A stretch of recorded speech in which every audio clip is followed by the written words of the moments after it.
Hey YouTubers, this is Andrew MC Ramirez here, back at you with another video. And this video is going to be a two-parter. My first part of my video is going to be my top 10 favorite WWE male superstars. These were not in chronological order, these are just my hand-picked of my favorites. Falling in at number 10, we have The Miz.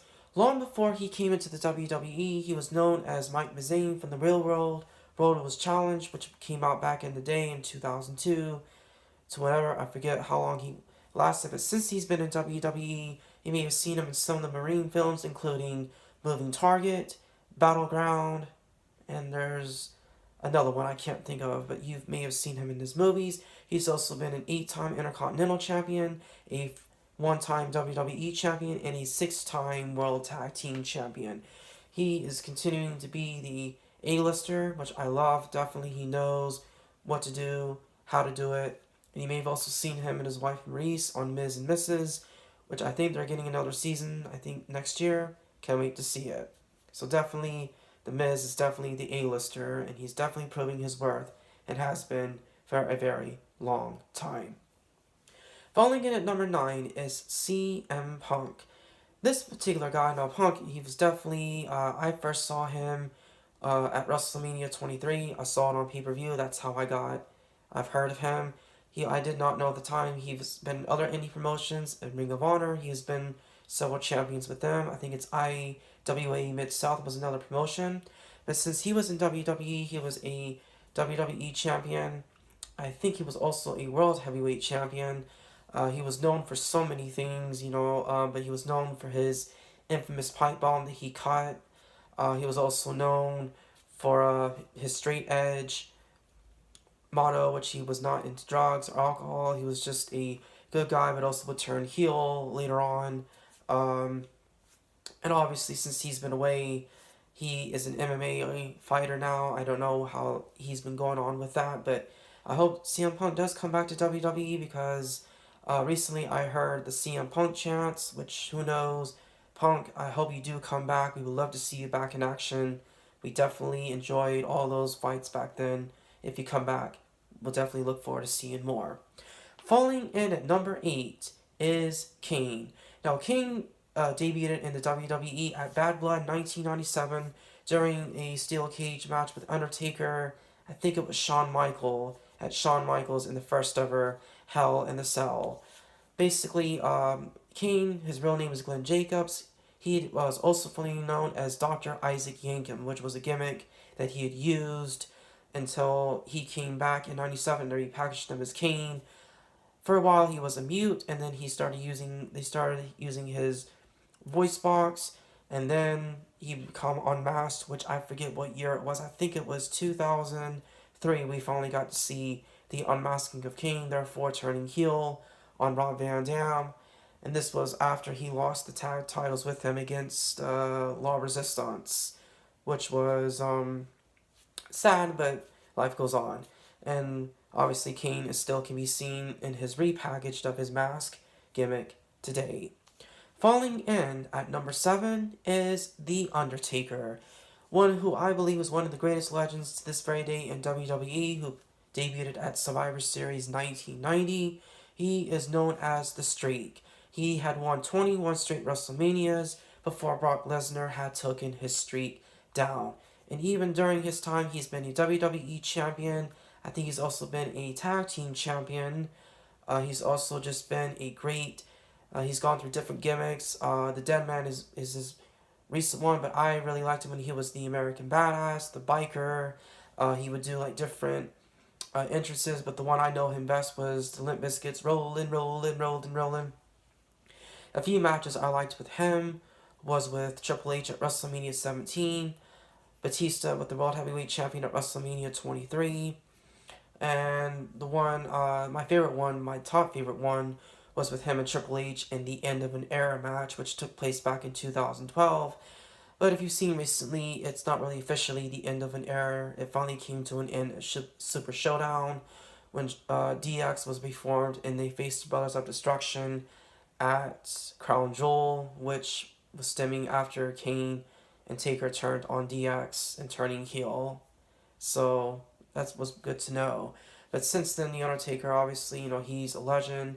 He was always a loyal wrestler, never defecting to WCW or to any other promotion. Excuse me, he was in WCW. Let me excuse me, way back in his career. But yeah, so The Undertaker is definitely a great wrestler. He's another one of my favorites. The streak is definitely what people will be remembered by.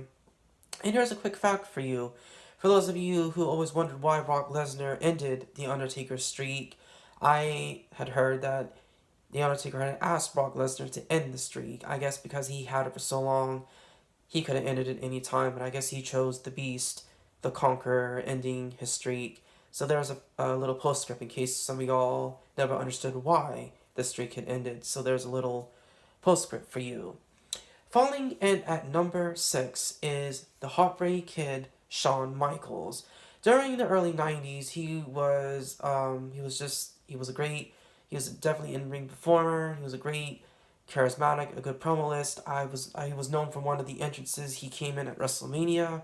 He was known, I think him and Razor Ramon had the first ever ladder match at WrestleMania for the Intercontinental Championship, which we all know that Shawn would win.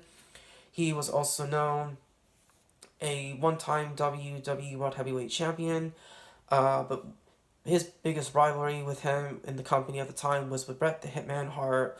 These two had very bad blood against one another, obviously one trying to outdo the other to see, who was the best.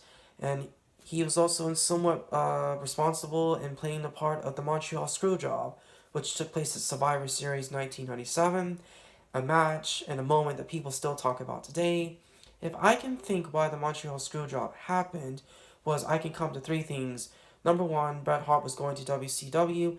Two, he didn't want to drop the belt to Shawn Michaels in his country in Montreal. And three, he did not want to give, at least is what they're saying, that he didn't want to give back the utmost respect to the superstars who helped him to achieve the amount of success. But that was back then. Today, it seemed that Bret and WWE are back on good terms again. A lot has changed, but the Montreal Screwjob is definitely a topic to this very day that people still love to talk about. Falling in at number 5, we have Triple H. When Triple H came into the company in late 1990s, he came in as Hunter Hearst Helmsley. He was just a normal guy with a robe, and his music would have a harpsichord. He was just a regular wrestler. He was also part of the Clique, which consisted of him and his best friend Shawn Michaels. Sean Waltman as the 1-2-3 Kid. We known him as X Pac, Razor Ramon, Diesel, and I think there was one other guy. But once the curtain call, which he was known for in the Clique, which they broke kayfabe. This was right after Diesel and Razor Ramon both wrestled their last fights, and they both went to WCW. Which what really ticked people off was it happened at Madison Square Garden, the venue that WWE events were held for many years. I don't know if they're still doing it now, but yeah. So he was another thing I really about Triple H. He was supposed to win the King of the Ring that year, but because of what happened with the breaking kayfabe, he lost it. But once after that, in 1999, I think he finally became his Triple H gimmick. I know him best as the Cerebral Assassin. He is a 13-time world champion. He's been in so many hardcore matches. He was also known for the Elimination Chamber matches, with the first one at Survivor Series in 2002. And he would face again in 2003, which he would win after beating Goldberg with the sledgehammer. And so, but one of my favorite rivalries, aside from The Undertaker, was with him and Batista, which at the time when they were in Evolution. Basically, after Batista had beaten Triple H for the World Heavyweight Championship at WrestleMania 21, the next 3-4 meetings that they would face, Batista would always win every last one of them. Barely, there was one match where Triple H almost came up, but lost in those 4 meetings. But my favorite match, another one I can point out with Triple H, was with him and Stone Cold. I think it was No Way Out 2001, when these two fought in a 2 out of 3, a 3 stages of hell match, which obviously by the third fall, Triple H had struck Stone Cold Steve Austin with a sledgehammer, basically falling on top of him and hitting him 1, 2, 3. So there's the thing about Triple H. It's good to see that he was out of retirement, but it was a shame when he got hit. Oh, it was devastating when I heard that he hurt his pectoral. Uh, all his skin was torn off his bones, so he just had surgery. So Triple H, get well soon, man. You're one of my favorites, and we'll hope to see you back in the ring soon or back on TV very soon. Falling in at number 4 was Bret the Hitman Hart. Earlier, as I mentioned, that him and Shawn had were one of the biggest rivalries in the business up to this point. Obviously, Bret Hart had been in the WWE for 14 years. I think he came in the company in 1984 and would leave to go to WCW in 1997. A few fights I remember him, with him was with when he first won the WWE Championship on an episode of Superstars against Ric Flair. He was also won the Intercontinental Champion. He would also win a WWE Champion numerous times, and he was also a tag team champion with his brother, the late Jim the Anvil Neidhart, which I still can't believe he's gone. He should still be alive, but life goes on. But one of my favorite matches with Bret Hart, aside from his singles competition, was the 10 on 10 tag team match that took place at In Your House Canadian Stampede in 1997. The Hart Foundation, which was consisted of Bret Hart, Owen Hart, British Bulldog, Davey Boy Smith, Jim the Anvil Neidhart, and Brian Pillman versus Stone Cold Steve Austin, Ken Shamrock, Goldust, and the Legion of Doom, which the Foundation would win because in their homeland at the time, they were really over in Canada, but while here in the U.S., they were villains to the U.S. people. But definitely, my theory is, Bret Hart, he's a great performer. Really would say he is one of the very best of the WWE superstars of all time, even despite his ego and bad attitude that was going on in the 90s, especially since he was known for giving birth to the 7-second delay when he went off on Vince McMahon after he was like saying, you screwed me, and nobody's doing anything about it. That was the promo that gave second to the delay. So, in case if y'all didn't know, now you know. But definitely Bret the Hitman Hart definitely got back on good terms, being a Hall of Famer. I think him and Vince McMahon had a fight one year at WrestleMania to finally I guess to have Bret get back at Vince for all that he did in the past. So it was a great storyline, and it's good to know that they're back on good terms. So it's good to see him around. We'll hope to see him again, hopefully on TV in the future, many more times to come. Falling in at number 3 is John Cena. Now, I've been following John Cena since 2002 when he first came to SmackDown. It was on an episode where Kurt Angle was offering a challenge to anybody in the locker room to face him. And eventually we were introduced to John Cena long before he was known as the C Nation and the Doctor of Thugonomics. He was just a normal, basic muscle wrestler. And I remember this definitely clear, with clear eyes, when Kurt Angle asked him, "Who are you?" And he said, "My name is John Cena." And I think Kurt Angle said, "What are you known for?" And he said, "Ruthless aggression."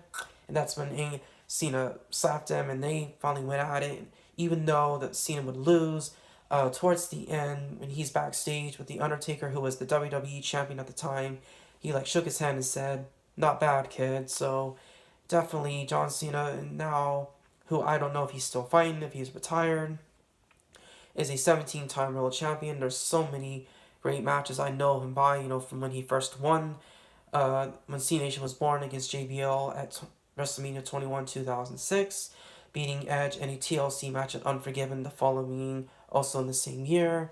My other favorite match was with him and Shawn Michaels from WrestleMania 23.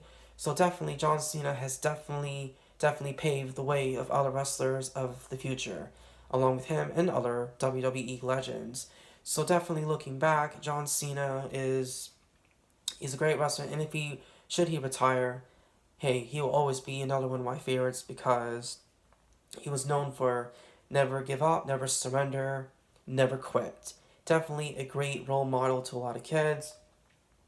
Part of the Make-A-Wish Foundation. He's been in numerous movies. He's also wrote a children's book. So he's definitely living a great life. And definitely, if he sometime gets nominated to the Hall of Fame, which who knows, never say never, it'll definitely be a great day. But definitely John Cena, great wrestler, one of my all-time favorites.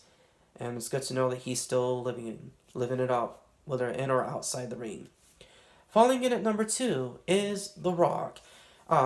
In my early days of watching WCW, I remember I would switch from watching WWE Raw to, and I would be swapping back and forth. And of course, I know Rock in the early days when he was of the Nation of Domination with him, Farouk, D'Lo Brown, uh, Mustafa, not Colonel Mustafa. There was another guy that I forget his name. But when The Rock would go on and win solo as the People's Champion, oh, that's when his entrance, if you smell what The Rock is cooking. And he was, I like his catchphrases where he would say, know your role and shut your mouth.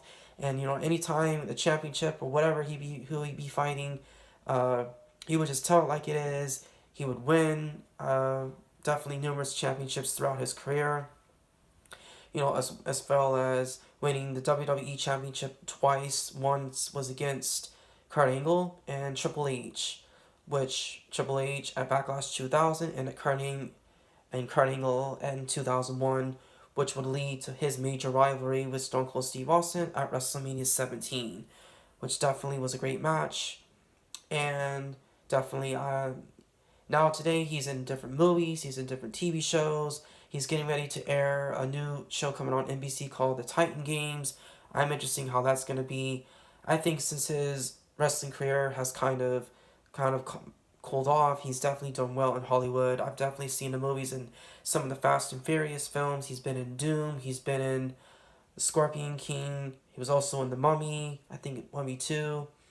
I think I saw Skyline, which I thought was okay, even though critics thought it bombed, but I didn't think it bombed. It was just, I don't know. But that's what critics do. They like to criticize people's movies because that's what they're getting paid to do. But definitely, since, The Rock, great champion, great actor, he's definitely done it all. And I'm hoping to see more from him in the near future and to see what happens. And falling in at number one is none other than Austin 316 Stone Cold Steve Austin. As we all know, that the birth of Stone Cold began at the King of the Ring 1996 when he won it. And basically, over his time, he was known for so many major rivalries, including with Bret the Hitman Hart, Vince McMahon. I think it was also with Triple H, and definitely and others. But to name off a few favorite matches, again going with WrestleMania 17 with him and The Rock. We also had the 2 out of 3 falls with Triple H from No Way Out 2001.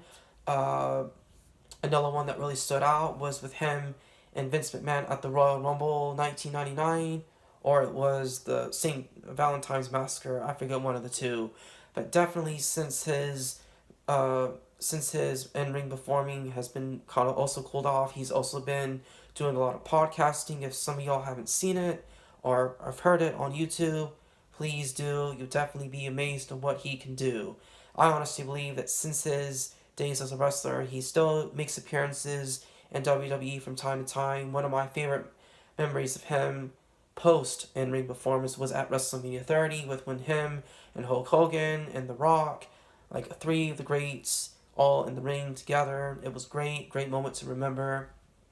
And, to me, the Rattlesnake, definitely, he also had a great, saying anytime at the end of every promo, he would say, and that's the bottom line, because Stone Cold said so. And definitely most so that, he's also a great champion. He was part of the Invasion storyline, which he defected to the Alliance, which he would come back to WWE once after the alliances were done and out of, the company. So it was a great time for him. So definitely so that Stone Cold is, again, I love him dearly. He's a kick-ass wrestler, and he's a great, great interviewer. Definitely to know after all these years, he's still going strong in podcasting. So there you go, ladies and gentlemen. I gave you my top 10 favorite WWE superstars. Now tomorrow when I come back up on here, I will be giving my top 10 WWE female superstars. But in the meantime, if you like this video, click the thumbs up, leave a comment, and see if you can think of what your favorite list of the top 10 WWE superstars. Please do. I would love to hear from you. Please subscribe to my channel, and hope I'll see you guys tomorrow. Until then, this is Andrew MC Ramirez signing off. Y'all have a good night. Stay warm. Stay safe. Peace. Bye bye.